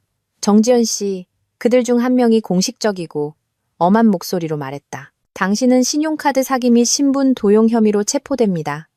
아니요. 지연이 경찰관들에게서 멀어지며 비명을 질렀다. 이건 미친 짓이야. 민준 씨 말해줘요. 당신이 허락했다고 말해줘요. 그러나 민준 씨는 절대적인 공포의 가면을 쓴 채 아버지를 쳐다보고 있었다. 아버지, 제발요. 우리 해결할 수 있어요. 약혼을 취소할게요. 상담을 받을게요. 저는 그건 너무 늦었어. 김 회장님이 조용히 말했다. 너는 네 선택을 했어, 민준아. 너는 너를 가장 사랑하는 사람들을 배신하기로 선택했어. 이제 너는 그 결과와 함께 살아야 해. 경찰관들이 앞으로 나아갔고 지연은 도망치려 했다. 그녀는 스틸레토 힐을 신고 3걸음 정도 갔다가 그들 중 한 명이 그녀의 팔을 잡았다. 그들이 그녀의 권리를 읽어주는 동안 그녀의 완벽하게 스타일링된 외관이 마침내 완전히 깨졌다. 이건 아영이 탓이야. 그녀가 자유로운 손으로 나를 가리키며 비명을 질렀다. 그녀가 이걸 계획했어. 그녀가 우리를 함정에 빠뜨렸어. 혼란이 시작된 이후 처음으로 방 안의 모든 시선이 나에게로 향했다. 나는 에메랄드 드레스를 입고 아이들을 옆에 꼭 붙인 채 서서 그 볼룸에 있는 모든 사람의 시선을 마주했다. 네, 나는 간단하게 말했다. 제가 그랬어요. 그 인정은 군중을 통해 또 다른 중얼거림의 물결을 보냈지만 나는 아직 끝나지 않았다. 4개월 동안 내 남편과 내 가장 친한 친구는 불륜 관계를 맺어왔어요. 나는 조용한 방을 가로질러 분명하게 들리는 목소리로 말했다. 4개월 동안 그들은 이 파티, 우리 기념일 파티에서 나와 내 아이들을 망신시킬 계획을 하고 있었어요. 그들은 내가 너무 순진하고 너무 믿음직하고 너무 어리석어서 내 코앞에서 무슨 일이 일어나고 있는지 보지 못할 것이라고 생각했어요. 나는 나를 낯선 사람처럼 쳐다보고 있는 민준 씨를 똑바로 쳐다보았다. 그들은 틀렸어요. 지연은 경찰관들이 그녀를 문 쪽으로 이끌 때 여전히 비명을 지르고 있었고 그녀의 목소리는 대리석 벽에 메아리 쳤다. 나는 그를 사랑해. 우리는 서로 사랑해. 당신은 사랑을 파괴할 수 없어. 사랑. 나는 그녀의 히스테리를 뚫고 들리는 목소리로 그녀를 불렀다. 사랑은 무고한 아이들의 삶을 파괴하는 것을 포함하지 않아. 사랑은 당신을 가장 믿는 사람들을 배신하는 것을 포함하지 않아. 너희 둘이 가진 것은 사랑이 아니었어. 그것은 로맨스로 위장한 이기심과 잔인함이었어. 볼룸은 그녀가 호송되어 나갈 때 대리석에 부딪히는 지연의 굽소리를 제외하고는 조용해졌다. 민준 씨는 방 중앙에 홀로 서 있었고 그의 완벽한 턱시도는 갑자기 의상처럼 보였고 그의 자신감 넘치는 외관은 완전히 산산조각 났다. 아영아, 그가 거의 속삭임에 가까운 목소리로 말했다. 미안해. 정말 미안해. 알아. 내가 대답했다. 하지만 미안하다고 해서 네가 우리 아이들에게 한 짓을 되돌릴 수는 없어. 미안하다고 해서 4개월간의 거짓말과 배신을 지울 수는 없어. 미안하다고 해서 서연이와 지훈이의 순수함이나 아버지에 대한 신뢰를 되돌려줄 수는 없어. 김 회장님은 앞으로 나서서 내 어깨에 부드럽게 손을 얹었다. 아영아, 아이들이 오늘 밤 집에 가고 싶지 않다면 저택에 머물러도 좋다. 나는 서연이와 지훈이를 내려다보았고 둘 다 울고 있었지만 용감해지려고 노력하고 있었다. 어떻게 생각해? 나는 그들에게 조용히 물었다. 할아버지 댁에 가고 싶니? 서연이는 고개를 끄덕이며 손등으로 눈물을 닦았다. 코끼리 데려가도 돼요? 그녀가 지훈이에게 그의 사랑하는 인형을 가리키며 물었다. 물론이지. 나는 그녀에게 확신시켰다. 우리가 떠날 준비를 할 때 민준 씨가 우리를 향해 한 걸음 다가왔다. 아영아 제발 설명하게 해줘. 설명할 건 아무것도 없어. 나는 단호하게 말했다. 너는 내 선택을 했어, 민준아. 너는 내 가족보다 지연을 선택했어. 너는 내 아이들의 안녕보다 내 자신의 이기적인 욕망을 선택했어. 설명은 간단해. 너는 내가 결혼했다고 생각했던 남자가 아니야. 그들은 아버지가 필요해. 그들을 최우선으로 생각하는 아버지가 필요해. 그들은 자신의 만족을 위해 그들의 안정감을 파괴하지 않을 아버지가 필요해. 나는 서연이와 지훈이를 더 가까이 끌어당겼다. 이혼이 끝나고 양육권 협의가 정해지면 그들을 볼 수 있어. 하지만 지금은 그들이 안전한 곳에 있어야 해. 김 회장님은 이 대화 동안 조용했지만 이제 그는 입을 열었다. 민준아, 니로펌의 파트너들과 이야기했다는 것을 알아야 한다. 그들은 스캔들에 대해 기뻐하지 않는다. 내 약혼자에 대한 형사 고발은 회사의 평판에 좋지 않은 영향을 미친다. 마지막 일격. 민준 씨의 얼굴은 완전한 의미가 그에게 닥쳤을 때 창백해졌다가 회색으로 변했다. 상속권을 박탈당하고 경력이 위태로워지고 평판이 망가지고 아이들이 충격을 받고 아내를 영원히 잃었다. 아영아, 그가 마지막으로 한 번 더 말했고 그의 목소리가 갈라졌다. 사랑해. 항상 사랑했어. 나는 내가 그의 아내로서 마지막으로 그를 볼 것이라는 것을 알고 그를 쳐다보았다. 그게 네가 사랑이라고 부르는 것이라면 민준아. 나는 그것 없이 더 나아. 김 회장님은 남은 하객들로부터 멀리 떨어진 뒤쪽 출구로 우리를 안내했고 그들은 여전히 그들이 목격한 것을 처리하고 있었다. 우리가 문에 이르렀을 때 나는 볼룸을 마지막으로 한번 돌아보았다. 장미는 여전히 완벽했고 그들의 꽃잎은 펼쳐진 드라마에 의해 손상되지 않았다. 크리스탈은 여전히 반짝였고 대리석은 여전히 빛났지만 다른 모든 것은 영원히 변했다. 민준 씨는 그가 파괴하기로 선택한 삶의 잔해에 둘러싸여 방 중앙에 홀로 서 있었다. 일부 하객들은 충격과 불편한 얼굴로 떠나고 있었다. 다른 사람들은 아마도 더 많은 드라마를 기대하거나 단순히 움직이기에 너무 놀라서 머물러 있었다. 준비됐니? 김 회장님이 부드럽게 물었다. 나는 아이들의 손을 잡고 고개를 끄덕였다. 준비됐어요. 우리가 시원한 밤 공기 속으로 걸어 나갔을 때 서연이는 눈물 젖은 뺨으로 나를 올려다보았다. 엄마, 아빠랑 이혼하시는 거예요? 응, 아가. 그래. 오늘 밤 아빠가 한 일 때문이에요? 나는 걸음을 멈추고 무릎을 꿇어 두 아이와 눈높이를 맞췄다. 서연아, 지훈아, 오늘 밤 아빠가 한 일은 잘못된 일이었어.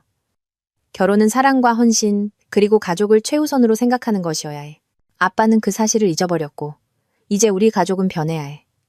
아빠를 계속 볼 수 있을까요? 지훈이가 작은 목소리로 물었다. 물론이지. 아빠는 여전히 너희 아빠고 너희를 아주 많이 사랑하셔. 이건 아빠와 나 사이의 문제야. 너희 잘못이 아니고 우리 둘 다 너희를 얼마나 사랑하는지 바꾸지는 않아. 하지만 엄마는 슬퍼요. 서연이가 말했다. 응, 슬퍼. 하지만 우리도 자랑스러워. 우리는 괜찮을 거야. 우리는 서로를 돌볼 거고 새로운 종류의 가족을 만들 거야. 다르지만 여전히 사랑으로 가득 찬. 김 회장님은 이 대화 동안 참을성 있게 기다렸지만 이제 그는 부드럽게 헛기침을 했다. 실례지만 그가 말했다. 나는 너희 모두가 이 가족에 항상 자리가 있다는 것을 알았으면 좋겠다. 오늘 밤 민준이가 한 일이 서연이와 지훈이가 내 손주라는 사실을 바꾸지는 않아. 그리고 아영아, 너는 민준이가 아들이었던 것보다 나에게 더 딸 같았어. 그의 목소리에 담긴 예상치 못한 친절함이 내 평정심을 거의 무너뜨릴 뻔했다. 감사합니다. 나는 속삭였다. 김 회장님의 차를 향해 걸어가면서 나는 몇 달 동안 경험하지 못했던 것을 느꼈다. 평화. 최악의 상황이 일어났고 우리는 그것을 이겨냈다. 민준 씨와 지연의 배신은 세상에 드러났다. 그들의 계획은 장대하게 역효과를 낳았고 정의는 실현되었다. 더 중요한 것은 내 아이들은 행동에는 결과가 따른다는 것을, 다른 사람을 해치는 사람들은 무사히 빠져나가지 못한다는 것을 보았다. 그들은 어머니가 약하거나 순진하지 않다는 것을 배웠다. 그녀는 가장 중요할 때 그들을 위해 싸울 만큼 강했다. 우리 뒤에서 볼륨은 따뜻한 빛으로 빛나고 있었고 사랑과 헌신의 축하가 되어야 했던 것에 대한 완벽한 배경이었다. 대신 그것은 결혼의 종말과 새로운 것의 시작을 위한 무대가 되었다. 김 회장님의 차가 행사장에서 멀어지자 서연이가 내 손을 잡았다. 엄마, 응, 아가, 엄마가 자랑스러워요. 지훈이가 엄숙하게 고개를 끄덕였다. 저도요. 오늘 밤 정말 용감하셨어요. 나는 그들의 손을 꼭 잡고 눈물 속에서 미소 지었다. 이제부터 우리 모두 용감해질 거야. 우리는 용감하고 강하고 서로에게 정직할 거고 우리는 행복할 거야. 약속해요? 서연이가 물었다. 약속할게. 그리고 4개월 만에 처음으로 나는 그것을 완전히 진심으로 말했다. 김 회장님이 우리에게 사준 집은 민준 씨와 내가 함께 살았던 저택보다 작았지만 우리 것이었다. 진정으로 우리 것이었다. 모든 방에 빛이 가득했고 복도에는 다시 웃음소리가 울려 퍼졌다. 서연이는 침실을 부드러운 라벤더색으로 칠했고 지훈이는 천장에 야광별이 있는 짙은 파란색을 선택했다. 내가 부엌에서 아침을 준비하고 있을 때 신문이 도착했고 현관 앞에 깔끔하게 접혀 있었다. 헤드라인이 즉시 내 눈길을 사로잡았다. 사기 스캔들 이후 현지 변호사 자격 정지. 기사는 짧지만 치명적이었다. 민준 씨의 로펌은 지연이 신용카드 사기로 유죄 판결을 받은 후 그의 파트너십을 해지했다. 변호사협회는 전면적인 조사가 있을 때까지 그의 자격을 정지했다. 15년간의 실무를 통해 쌓아온 그의 명성은 폐허가 되었다. 지연은 18개월의 징역형을 선고받고 전액 배상을 명령받았다. 기사는 그녀가 그 혐의가 정치적인 동기에서 비롯된 것이며 앙심을 품은 전처의 복수극의 일부라고 주장하려고 했다고 언급했다. 판사는 감명받지 않았다. 나는 신문을 접고 나머지를 읽지 않고 옆에 두었다. 그들의 몰락은 완전했지만 나는 더 이상 그것의 기쁨을 느끼지 않았다. 정의는 실현되었고 그것으로 충분했다. 서연이는 이미 학교 갈 준비를 마치고 머리를 깔끔한 포니테일로 묶은 채 부엌에 나타났다. 14살의 그녀는 더 독립적이고 자신감 있어지고 있었다. 우리 모두가 참석했던 상담 세션은 그녀가 그날 밤의 충격을 처리하는 데 도움이 되었다. 좋은 아침, 엄마. 그녀가 내 뺨에 키스하며 말했다. 냄새 좋다. 블루베리 팬케이크. 네가 제일 좋아하는 거. 지훈이는 배낭을 한쪽 어깨에 메고 축구화를 손에 든 채 계단을 쿵쿵거리며 내려왔다. 그는 6개월 만에 7cm나 자랐고 마침내 팀 동료들 중 일부보다 키가 커졌다. 차에서 먹어도 돼요? 그가 접시에서 팬케이크를 집으며 물었다. 코치님이 추가 연습을 위해 일찍 오라고 하셨어요. 앉아서 제대로 먹어. 나는 단호하게 말했다. 축구도 중요하지만 아침 식사가 더 중요해. 그는 투덜거렸지만 앉아서 자라나는 12살의 열정으로 팬케이크를 입에 밀어 넣었다. 일요일에 할아버지 댁에 저녁 먹으러 가는 거 맞죠? 서연이가 물었다. 물론이지. 할아버지가 그 유명한 라자냐를 만드실 거야. 김 회장님은 우리 삶의 고정인물이 되었고 그가 될 기회가 없었던 할아버지가 되었다. 민준 씨가 관계를 통제할 때 그는 일주일에 2번 학교에서 아이들을 데리러 갔고 모든 축구 경기와 학교 연극에 참석했으며 내가 편부모로서의 삶을 헤쳐나가는 동안 내 가장 가까운 조언자 중 한 명이 되었다. 이혼은 3개월 전에 확정되었다. 민준 씨는 감독하에 있는 방문권이 회복되기 전에 상담과 부모 교육 수업에 참석해야 했다. 그는 이제 격주 주말에 아이들을 보았고 그들의 관계는 그가 초래한 손상으로부터 서서히 치유되고 있었다. 그는 여러 번 나와 화해하려고 노력했고 꽃과 사과를 들고 집에 나타났지만 신뢰는 사라졌고 회복할 수 없을 정도로 산산조각 났다. 나와 우리 아이들을 그렇게 공개적으로 망신시킬 계획을 세울 수 있는 남자는 내가 다시는 사랑할 수 없는 사람이었다. 엄마, 지훈이가 팬케이크에서 고개를 들었다. 타일런의 부모님도 이혼하신대요. 그 애가 괜찮아지는지 물어봤어요. 나는 그의 옆에 앉아 신중하게 단어를 골랐다. 뭐라고 말해줬니? 괜찮아진다고 말해줬어. 하지만 다르다고. 예를 들어 우리는 더 이상 아빠랑 가족 게임 밤을 하지 않지만 우리끼리 영화 밤을 해. 그리고 할아버지가 이제 내 경기에 오시는데 그건 꽤 멋져. 그리고 나는 서연이가 덧붙였다. 때때로 부모님들이 다른 것을 원한다고 생각하지만 모든 사람이 그것에 대해 정직한 것이 더 낫다고 말했어. 나는 내 아이들, 아버지의 배신에서 살아남아 더 강해진 이 놀랍고 회복력 있는 사람들을 보았다. 그들은 이제 사랑이 헌신, 정직, 그리고 가족을 최우선으로 생각하는 것을 의미한다는 것을 이해했다. 그들은 행동에는 결과가 따르지만 치유도 가능하다는 것을 이해했다. 나는 너희 둘 다 자랑스러워. 나는 말했다. 모든 것을 어떻게 처리했는지, 서로를 어떻게 지지했는지, 어떻게 성장했는지에 대해 엄마한테서 배웠어요. 서연이가 간단하게 말했다. 내 휴대폰이 문자 메시지로 울렸다. 김 회장님, 아영 씨, 오늘 점심시간 있으신가요? 의논하고 싶은 게 있어요. 나는 답장했다. 물론이죠. 괜찮으세요?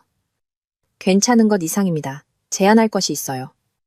아이들을 학교에 데려다 준 후 나는 김 회장님을 그가 가장 좋아하는 식당에서 만났다.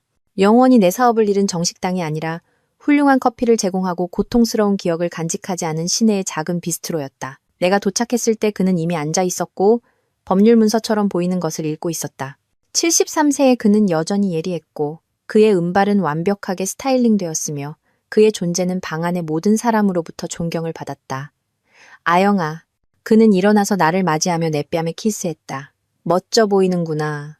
행복하니? 행복해요. 나는 그것을 말하면서 깨달았다. 오랜만에 나는 진정으로 행복하다. 좋아. 그렇게 듣고 싶었어. 그는 나에게 앉으라고 손짓했다. 너와 의논할 게 있어. 김 회장님, 만약 이게 돈에 관한 것이라면 자손에 관한 것이 아니야. 그가 단호하게 말했다. 사업에 관한 거야. 나는 73세야, 아영아. 나는 제국을 건설했지만 영원히 살지는 못할 거야. 나는 재단을 관리하는 데 도움이 될 믿을 만한 사람이 필요해. 스스로를 위해 싸울 수 없는 사람들을 위해 싸우는 것이 무엇을 의미하는지 이해하는 사람. 나는 그를 쳐다보았다. 저에게 일자리를 제안하시는 건가요? 나는 너에게 파트너십을 제안하는 거야. 김씨 재단은 위기에 처한 여성과 아동을 위한 우리의 계획을 감독할 수 있는 가족 서비스 책임자가 필요해. 급여는 상당하고 일은 의미 있으며 너는 네가 겪었던 것과 유사한 상황에 직면한 사람들을 돕게 될 거야. 그 제안은 나를 숨막히게 했다. 김 회장님, 영광이지만 저는 경험이 없어요. 너는 가장 중요한 자격이 있어. 너는 승산이 없을 때 아이들을 위해 싸우는 것이 무엇을 의미하는지 이해해. 너는 배신 후에 삶을 재건하는데 무엇이 필요한지 이해해. 그것은 어떤 경영학 학위보다 더 가치 있어. 나는 그것에 대해 생각했다. 정말로 그것에 대해 생각했다. 15년 동안 나는 민준 씨의 아내였고 나를 완전히 정의했던 역할이었다. 그런 다음 나는 배신당한 아내였고 정의를 구하는 희생자였다. 이제 나는 완전히 다른 무언가가 될 기회를 가졌다. 자신의 경험을 다른 사람들을 돕는 데 사용하는 여성이. 저도 지연 같은 여성들을 돕게 될까요? 나는 물었다. 끔찍한 선택을 하는 여성들이요. 모든 사람은 두 번째 기회를 받을 자격이 있어. 아영아, 지연도 감옥에서 나오면 삶을 재건하는데 도움이 필요할 거야. 문제는 네가 자격이 없을지도 모르는 사람들을 도울 만큼 강한가 하는 거야? 나는 감방에 앉아있는 지연을 생각했다. 그녀의 완벽한 삶은 자신의 탐욕과 잘못된 선택으로 파괴되었다. 나는 작은 아파트에 홀로 있는 민준 씨를 생각했다. 그의 경력과 평판은 폐허가 되었다. 나는 불가능한 상황에 처해 자신을 위해 싸워줄 누군가가 필요한 다른 모든 여성과 아이들을 생각했다. 네, 나는 마침내 말했다. 저는 그럴 수 있을 것 같아요. 김 회장님은 미소를 지었다. 내가 그에게서 본 최초의 진정으로 따뜻한 미소였다. 훌륭해. 언제 시작할 수 있니? 그날 저녁, 나는 저녁 식사 시간에 서연이와 지훈이에게 일자리 제안에 대해 이야기했다. 그들의 반응은 내가 바랄 수 있었던 모든 것이었다. 정말 멋져요, 엄마. 지훈이가 말했다. 우리 같은 아이들을 돕게 되실 거예요. 아이들과 그들의 엄마들. 내가 정정했다. 자기 편에 누군가가 필요한 가족들이요. 여행도 가실 거예요? 서연이가 물었다. 만약 그러시면 여름 방학 때 가끔 같이 가도 돼요. 두고 보자. 내가 말했다. 하지만 나는 이미 가능성을 상상하고 있었다. 새로운 삶, 새로운 목적, 누군가의 아내나 희생자가 되는 것과는 아무 관련이 없는 나 자신을 정의하는 새로운 방법. 그날 밤 아이들이 잠든 후 나는 내 침실, 우리 침실이 아닌 내 침실에 서서 거울 속에 나 자신을 보았다. 나를 되돌아보는 여자는 6개월 전 기념일 파티를 계획했던 순진한 아내와는 달랐다. 이 여자는 척추에 강철이 있고 눈에는 불이 있었다. 이 여자는 상상할 수 있는 최악의 배신에 직면했고 온전할 뿐만 아니라 더 강해졌다. 나는 내 옛삶을 살고 있는 모든 여성들을 생각했다. 완전히 신뢰하고 무조건적으로 사랑하며 그들이 마음을 준 사람이 그것을 그렇게 무심하게 파괴할 수 있다는 것을 상상하지 못하는 여성들. 불륜을 발견하고 공개적인 굴욕에 직면하고 반격할 힘이 있는지 궁금해하는 여성들을 생각했다. 나는 책상에 앉아 노트북을 열었다.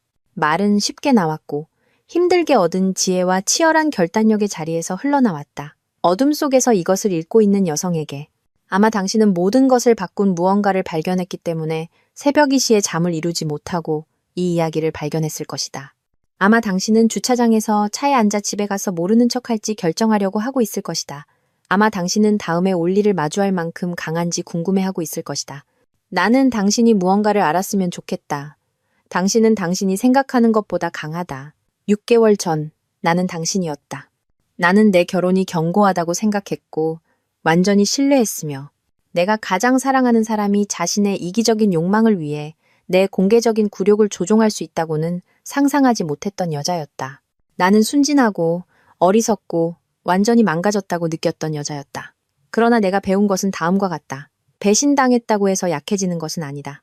그것은 당신을 생존자로 만든다. 나를 보호해야 할 남자는 대신 나를 파괴하기로 선택했다. 내 가장 친한 친구가 되어야 할 여자는 그가 그렇게 하도록 도왔다. 그들은 내 침묵, 내 수능, 공개적으로 반격하기보다는 개인적으로 고통받으려는 내 의지에 의존했다. 그들은 틀렸다. 당신은 희생자가 될 필요가 없다. 당신은 세상이 무너져 내리는 동안 미소를 짓고 모든 것이 괜찮은 척할 필요가 없다. 당신과 당신의 아이들을 보호하는 것을 희생하면서 당신을 해치는 사람들을 보호할 필요는 없다. 거짓말하지 않겠다. 앞으로의 길은 험난하다. 눈물이 더 이상 남지 않을 때까지 우는 밤이 있을 것이다. 당신이 내린 모든 결정을 의심하는 순간이 있을 것이다. 반격하는 것에 대해 당신을 판단하고 더 큰 사람이 되거나 아이들을 생각하라고 말하는 사람들이 있을 것이다. 그러나 그들이 이해하지 못하는 것은 다음과 같다. 때때로 더 큰 사람이 된다는 것은 아이들에게 행동에는 결과가 따른다는 것을 보여주는 것을 의미한다. 때때로 아이들을 생각한다는 것은 그들이 거짓과 배신 위에 세워진 삶보다 더 나은 것을 받을 자격이 있다는 것을 가르치는 것을 의미한다. 당신은 다른 사람이 부순 것을 고칠 책임이 없다. 당신은 진정으로 미안해하지 않는 사람을 용서할 필요가 없다. 당신은 다른 사람들을 편안하게 하기 위해 학대, 배신 또는 굴욕에 대해 침묵할 의무가 없다. 당신의 고통은 타당하다. 당신의 분노는 정당하다. 정의에 대한 당신의 열망은 앙심을 품은 것이 아니다. 그것은 인간적이다. 당신의 동맹을 찾아라. 그들은 당신이 가장 기대하지 않는 곳에 있을지도 모른다. 혈연 관계보다 성실함을 중요하게 생각하는 전 시아버지. 당신의 재기를 계획하는 데 도움을 줄 자매. 옳은 것을 위해 싸우는 것을 믿는 변호사. 배신당했을 때 신뢰는 어렵다. 하지만 세상에는 여전히 당신과 함께 설 좋은 사람들이 있다. 모든 것을 기록하라. 기록을 보관하라. 당신의 직감을 믿어라. 무언가 잘못되었다고 느껴진다면 아마 그럴 것이다. 당신은 편집증이 아니다. 당신은 자신을 보호하는 법을 배우고 있다. 당신의 아이들을 돌보되 당신도 중요하다는 것을 기억하라. 빈 컵에서는 따를 수 없다. 당신의 치유는 그들의 치유만큼 중요하다. 그리고 그들에게 당신이 자신을 소중히 여긴다는 것을 보여주는 것은 그들이 자신을 소중히 여기도록 가르치는 것이다. 가장 중요한 것은 당신에게 일어난 일로 당신이 정의되지 않는다는 것이다. 당신은 그것에 어떻게 반응하는지, 어떻게 재건하는지, 어떻게 앞으로 나아가기로 선택하는지에 의해 정의된다. 나는 이제 상상할 수 없었던 방식으로 자유롭다. 내가 충분한지 궁금해하는 끊임없는 불안에서 자유롭다. 그 사랑을 소중히 여기지 않는 누군가를 사랑하는 지친 일에서 자유롭다.